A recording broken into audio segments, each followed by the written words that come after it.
자, 오늘 우리가 함께 묵상하실 말씀은 사무엘하 12장이 되겠습니다. 제가 1절을 봉독하겠습니다. 여호와께서 나단을 다윗에게 보내시니 그가 다윗에게 가서 그에게 이르되 한 성읍에 두 사람이 있는데 한 사람은 부하고 한 사람은 가난하니 그 부한 사람은 양과 소가 심이 많으나 가난한 사람은 아무것도 없고 자기가 사서 기르는 작은 암양 새끼 한 마리뿐이라. 그 암양 새끼는 그와 그의 자식과 함께 자라며 그가 먹는 것을 먹으며 그의 잔으로 마시며 그의 품에 누움으로 그에게는 딸처럼 되었거늘. 어떤 행인이 그 부자에게 오매 부자가 자기에게 온 행인을 위하여 자기의 양과 소를 아껴 잡지 아니하고 가난한 사람의 양 새끼를 빼앗아다가 자기에게 온 사람을 위하여 잡았나이다 하니 다윗이 그 사람으로 말미암아 노하여 나단에게 이르되 여호와의 살아계심을 두고 맹세하노니 이 일을 행한 사람은 마땅히 죽을 자라. 그가 불쌍히 여기지 아니하고 이런 일을 행하였으니 그 양 새끼를 4배나 갚아 주어야 하리라 한지라. 나단이 다윗에게 이르되 당신이 그 사람이라. 이스라엘의 하나님 여호와께서 이와 같이 이르시기를 내가 너를 이스라엘 왕으로 기름 붓기 위하여 너를 사울의 손에서 구원하고 내 주인의 집을 내게 주고 내 주인의 아내들을 내 품에 두고 이스라엘과 유다 족속을 내게 맡겼느니라. 만일 그것이 부족하였을 것 같으면 내가 내게 이것저것을 더 주었으리라. 그러한데 어찌하여 내가 여호와의 말씀을 업신여기고 나 보기에 악을 행하였느냐? 내가 칼로 햇사람 우리아를 치되 암몬 자손의 칼로 죽이고 그의 아내를 빼앗아 내 아내로 삼았도다. 이제 내가 나를 업신여기고 햇사람 우리아의 아내를 빼앗아 내 아내로 삼았은즉 칼이 내 집에서 영원히 떠나지 아니하리라 하셨고 여호와께서 또 이와 같이 이르시기를 보라 내가 너와 내 집에 재앙을 일으키고 내가 내 눈앞에서 내 아내를 빼앗아 내 이웃들에게 주리니 그 사람들이 내 아내와 더불어 백주에 동침하리라. 너는 은밀히 행하였으나 나는 온 이스라엘 앞에서 백주에 이 일을 행하리라 하셨나이다 하니 다윗이 나단에게 이르되 내가 여호와께 죄를 범하였노라 하매 나단이 다윗에게 말하되 여호와께서도 당신의 죄를 사하셨나니 당신이 죽지 아니하려니와 이 일로 말미암아 여호와의 원수가 크게 비방할 거리를 얻게 하였으니 당신이 낳은 아이가 반드시 죽으리이다 하고 나단이 자기 집으로 돌아가니라. 우리아의 아내가 다윗에게 낳은 아이를 여호와께서 치심에 심히 앓는지라. 다윗이 그 아이를 위하여 하나님께 간구하되 다윗이 금식하고 안에 들어가서 밤새도록 땅에 엎드렸으니 그의 집에 늙은 자들이 그의 곁에 서서 다윗을 땅에서 일으키려 하되 왕이 듣지 아니하고 그들과 더불어 먹지도 아니하더라. 이래 만에 그 아이가 죽으니라. 그러나 다윗의 신하들이 그 아이가 죽은 것을 왕에게 아뢰기를 두려워하니 이는 그들이 말하기를 아이가 살았을 때에 우리가 그에게 말하여도 왕이 그 말을 듣지 아니하셨나니 어떻게 그 아이가 죽은 것을 그에게 아뢰 수 있으랴. 왕이 상심하시리로다 함이라.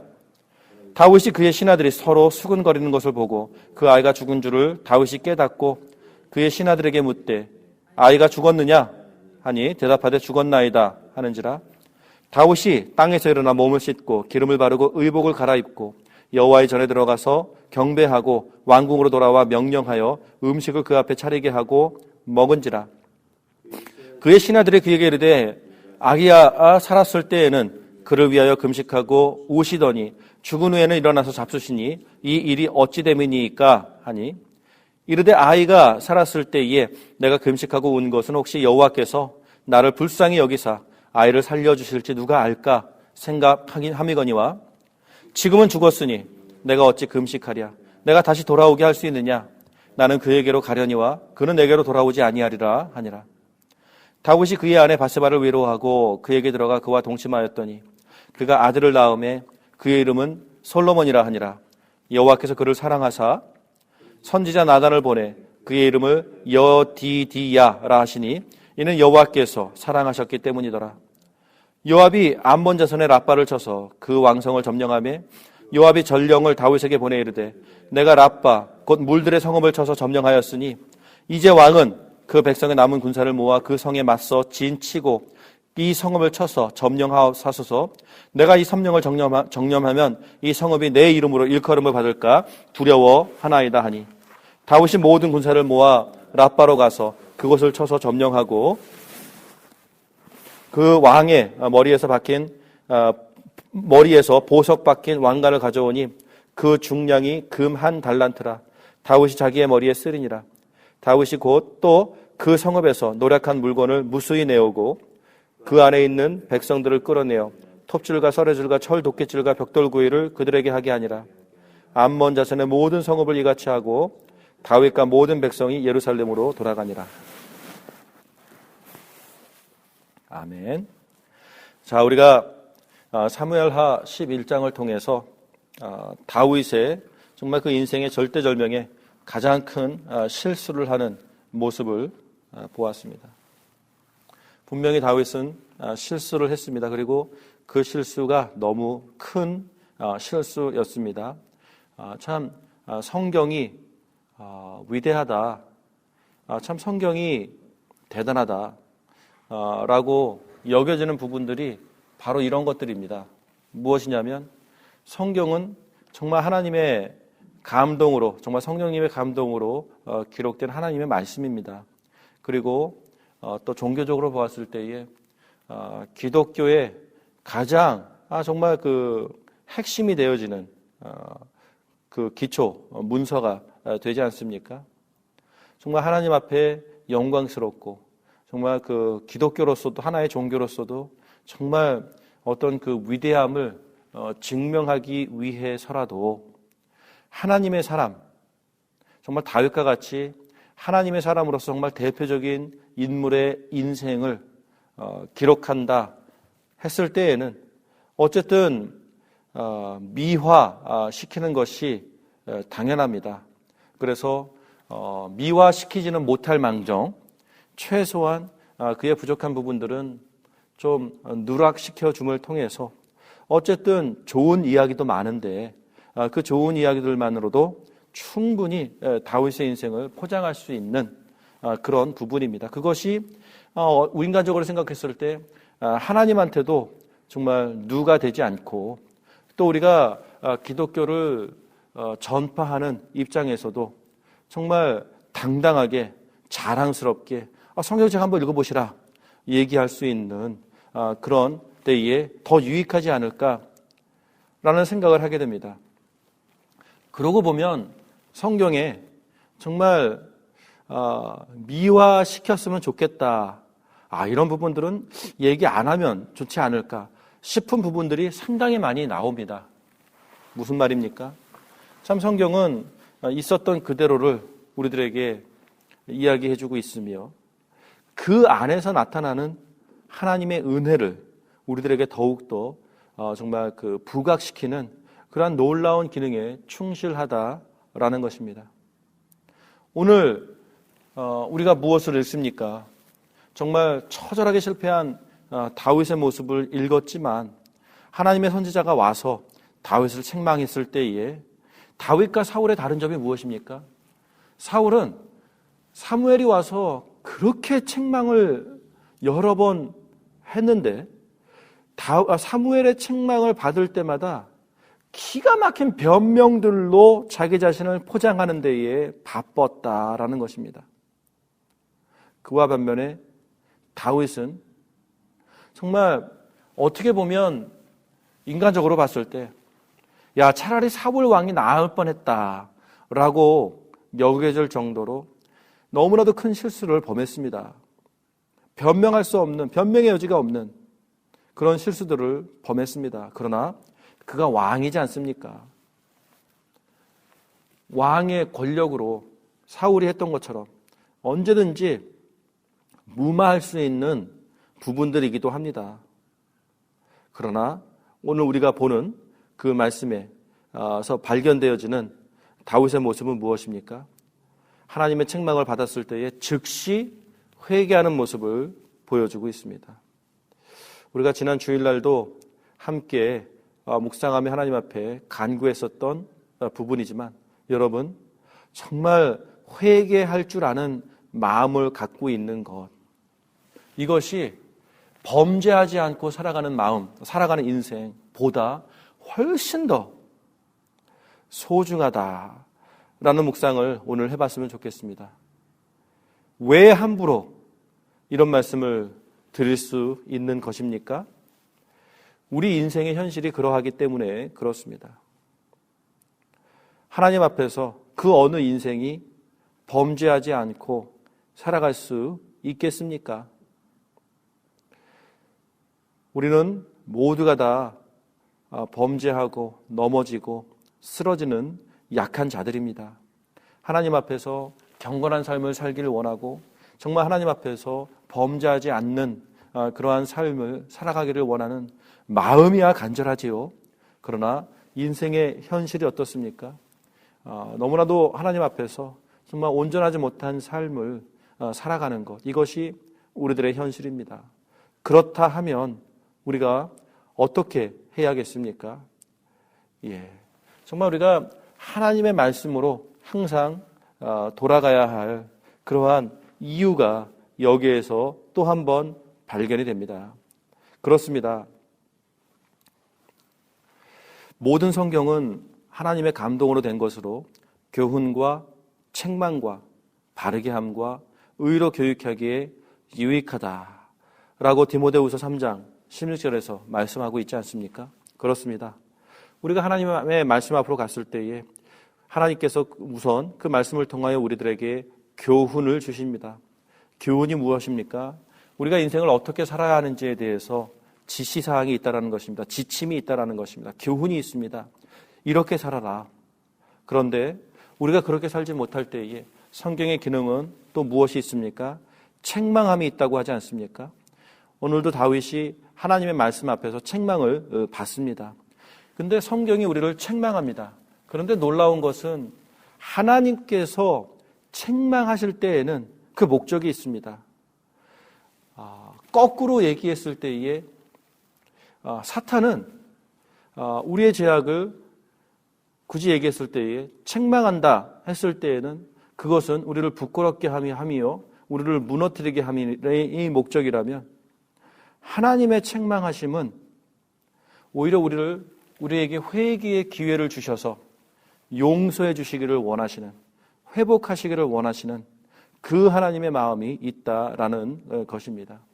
하나님께서 요나에게 느느바로 가서 하나님의 심판이 임박했다라는 것을 외쳐라. 왜 그랬습니까? 요나가 왜 또 가지 않았습니까? 그리고 왜 요나가 또 나중에 4장에서 그것을 고백하잖아요. 자기가 가지 아니한 이유를. 왜? 자기가 가서 그것을 선포했을 때에 그 니느바 백성들이 회개를 하면 하나님께서 또 기꺼이 용서해 주실 분이시라는 사실을 내가 알았기 때문에 안 갔습니다. 이렇게 얘기하지 않습니까? 그렇습니다. 하나님께서는 심판을 작정하셨지만 심판을 작정하신 이유가 그것을 통한 경고로 그의 그 사람들이 정말 하나님 앞에서 회개하기를 원하시는 것, 회개를 유도해 내시는 하나님의 마음이 거기에 있다라는 것입니다. 왜 회개를 요구하십니까? 왜냐? 회개만 하면 용서해 주시고 싶은 마음이 너무나도 크시기 때문에 그렇습니다. 정말 하나님 앞에서 범죄했을 때에 그것에 대한 죄의 대가를 치러야 되는 것, 이것이 인생 앞에서 하나님의 공의라면 하나님께서는 그 공의를 물론 실현하십니다. 그래서 마지막 날 주님께서 그 재림하시는 날 온 인류를 하나님 앞에서 심판하실 때에는 분명히 정말 엄한 심판이 있을 것입니다. 그러나 정말 하나님의 더 크신 마음은 그것으로 인하여 사람을 멸망시키는 것이 아니라 회개의 기회를 주사 회개만 하면 정말 기꺼이 용서해 주시기를 원하시는 그 마음이 있습니다. 그래서 오늘도 우리가 정말로 하나님의 말씀 앞으로 나아가는 이유는 그것이 우리들에게 오늘 하루의 인생을 어떻게 살아가야 할 것인가에 대한 교훈을 받기 위함이며 또 두 번째는 나의 삶이 정말로 하나님 앞에서 온전하지 못한 것이 어디에 있는지 하나님의 책망을 기꺼이 듣기 위함입니다. 책망받는 것이 기쁜 일입니다. 괴로운 일이 아닙니다. 왜냐? 하나님의 책망을 받는다라는 것은 나에게 정말 회복의 기회가 주어진다라는 놀라운 증거이기 때문에 그렇습니다. 그 다음에 세 번째, 바르게 함이 있다고 하지 않습니까? 그렇습니다. 무엇이 잘못되었는가를 지적해내는 책망이 있다면 또 이어서 어떻게 그것을 교정할 수 있는지 하나님께서 고쳐주신다라는 것입니다. 무엇을 통해서요? 다시 말씀을 통해서라는 것입니다. 말씀을 통해서 교훈해 주시고 말씀을 통하여 책망해 주시고 말씀을 통하여 바르게 해주시고 또 의로 교육하기에 유익하니 계속해서 처음 해주신 그 교훈의 삶을 살아갈 수 있는 의로 교육하기에 유익하다라고 하는 그 기능으로서 내가 잘못했을 때 나에게 책망하시고 나를 교정해 주시고 또 교정된 삶 속에서 계속해서 그 의로운 삶을 살아가는 이거에 이렇게 성경 말씀은 정말 완벽하게 우리가 하나님의 말씀 앞에서 살아가야 하는 그 이유들이 바로 여기에서 부각되고 있는 것입니다. 잠시 우리가 또 한 가지를 묵상해 보았으면 좋겠는데요. 8절입니다. 하나님께서는 하나님의 마음이 어떠했었는지를 다윗에게 얘기해 줍니다. 내 주인의 집을 내게 주고 내 주인의 아내들을 내 품에 두고 이스라엘과 유다 족속들을 내게 맡겼느니라. 그 다음에요. 만일 그것이 부족하였을 것 같으면 내가 내게 이것저것을 더 주었으리라. 이게 하나님의 마음입니다. 여러분, 이게 얼마나 귀한 마음인지 아십니까? 하나님께서 우리와 관계하실 때에 아버지 되시는 그분께서는 마치 우리는 사실 하나님에 대하여 우리의 마음은 어떻습니까? 기껏해야 사실은 마음 한켠에는 하나님은 참 인색하신 분이다라는 마음을 품고 살아가는 것, 이게 또 우리들의 마음의 진심이 아닌가 싶습니다. 왜냐? 기도하는데 잘 안 들어주시는 것 같거든요. 기도하는데 이왕이면 들어주실 거면 빨리 들어주시지 뭐 이렇게 또 시간을 질질 끄시나. 기타 등등 우리가 하나님 앞에 기도할 때에 정말 감사해야 되고 기뻐해야 되고 정말 하나님 앞에 찬송해야 되는 것, 경배해야 되는 것이 물론 마땅한 줄은 알지만 사람이다 보니까 또 마음에 또 너무 연약함이 거기에 있다 보니까 또 원함이 너무 간절하다 보니까 하나님을 향하여 때로는 참 인색하신 분, 참 안 들어주시는 분, 그래서 하나님 앞에서 기도할 때마다 우리는 스스로 무엇을 암시합니까? 내가 또 포기해야 되는구나, 또 포기해야 되는구나, 또 내려놓아야 되는구나. 그래서 애써 자기 자신을 위로합니다. 하나님께서는 더 좋으신 것을 아니까 나에게 이것을 거절하실 때에는 뭐 이유가 있겠지. 스스로를 위로합니다. 스스로를 타일릅니다. 어떻게 보면 대단한 믿음의 그 성숙함인 것처럼 보여지지만 그와 동시에 하나님을 향하여 만족하는 마음이 아니라 하나님을 향하여 단념하는 마음을 우리는 우리 마음속에 갖춰 나가는 이러한 모습이 우리 안에 있지 않습니까? 참 이것 또한 우리가 하나님 앞에서 정말 이겨내야, 씨름해야 해볼 만한 문제가 아닌가 싶습니다. 왜 하나님 앞에서 우리는 단념하는 마음을 배우고 있는 것일까요? 무슨 말입니까? 결국은 안 될 것이다. 이것을 인정하는 것 아니겠습니까? 그런데 오늘 구절의 말씀을 통하여 밝혀지는 하나님의 진심은 무엇입니까, 여러분? 하나님의 진심은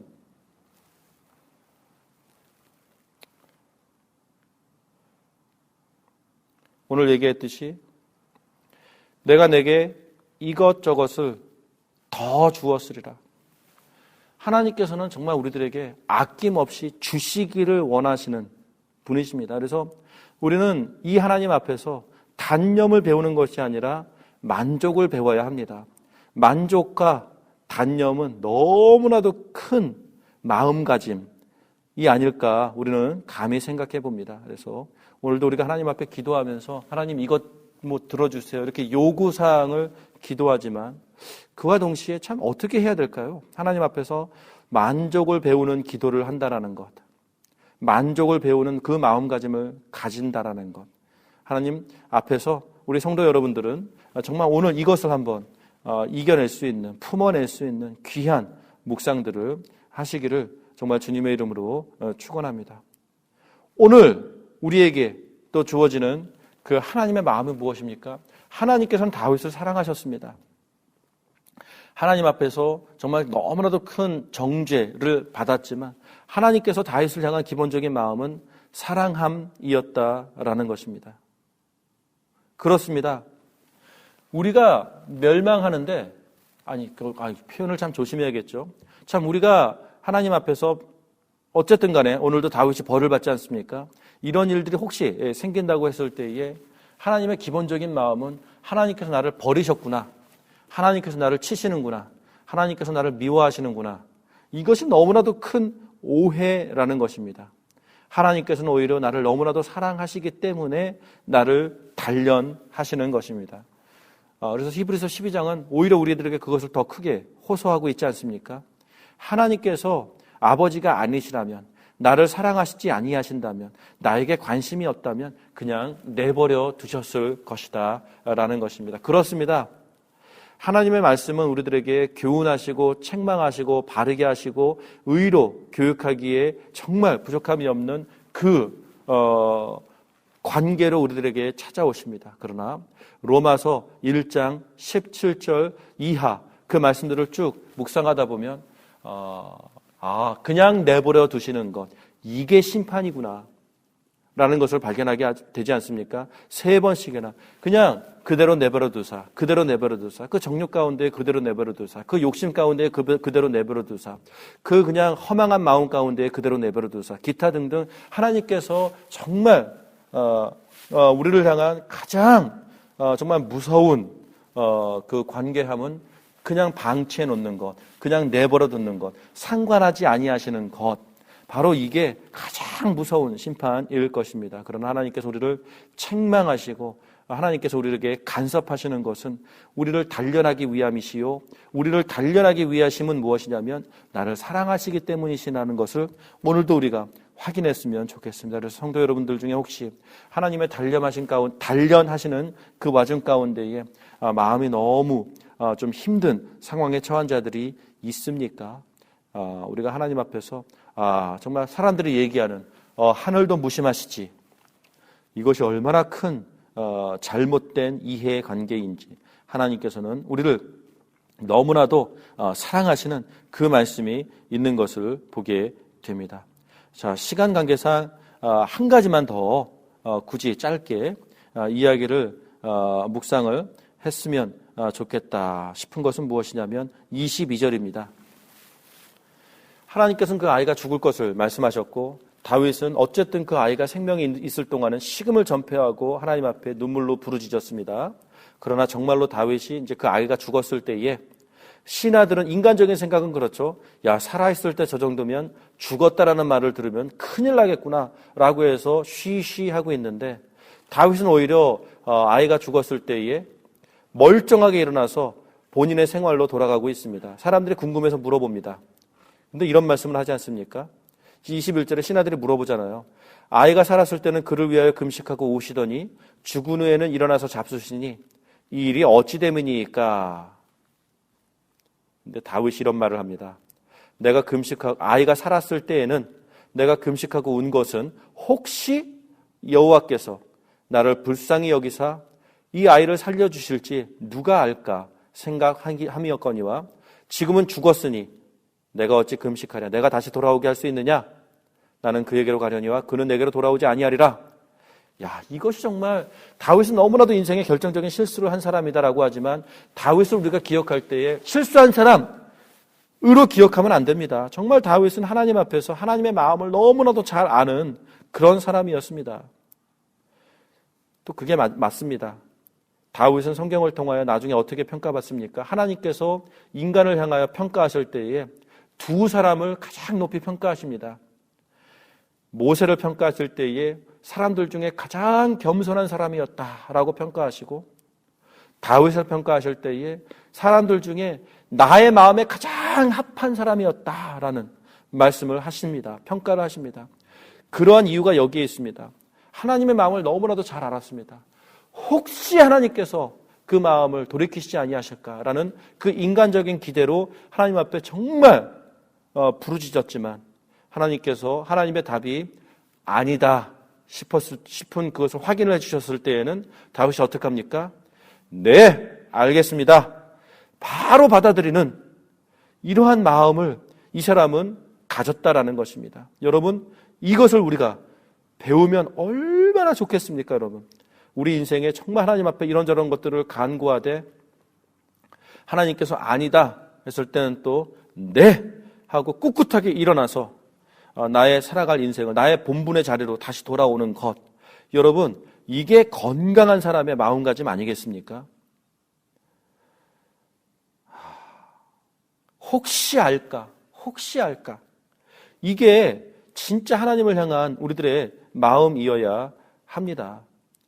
요나를 향해 하나님을 알지 못했었던 그 선장이 그렇게 얘기하지 않습니까? 너도 기도해라. 혹시 우리를 구원해 주실까? 모르지 않느냐? 기도해라. 그렇습니다. 아직 끝이 아닐 때에는 기도해야 됩니다. 혹시라는 그 선한 기대가 하나님 앞에서 결코 부끄러운 것이 아닙니다. 마땅한 것입니다. 자포자기하고 자기 연민에 빠지고 그냥 실망해버리고 그냥 포기해버리고 이게 아니라 정말 건강한 마음을 가진 사람이라면 하나님 앞에서 정말 하나님 혹시 괜찮으시다면 들어주십시오라고 식음을 전폐하고 정말 하나님 앞에 기도로 나아가야죠. 그 다음에 혹시 하나님께서 들어주시면 할렐루야 얼마나 더 좋은 일이겠습니까? 그리고 하나님께서 역시 안 들어주신다 했을 때에는 삐지고 자포자기하고 뭐 이렇게 또 하나님 앞에서 막 이런 것이 아니라 무너지는 것이 아니라 다윗처럼 바로 그 본연의 그 모습으로 돌아오는 것, 정말 이것이 건강한 신앙인의 마음가짐임을 우리가 오늘도 여기서 보게 됩니다. 사무엘하 12장은 우리들에게 정말로 많은 것들을 묵상하게 하는 구절들이지만 또 이 아침에 이만큼으로도 상당히 충분한 묵상들을 했다라고 감히 생각해 보며 정말 이 말씀들을 가지고 오늘도 하나님 앞에서 자기 자신을 정말 세워나갈 수 있는 귀한 주의 백성들이 되기를 주님의 이름으로 축원합니다. 같이 기도하겠습니다.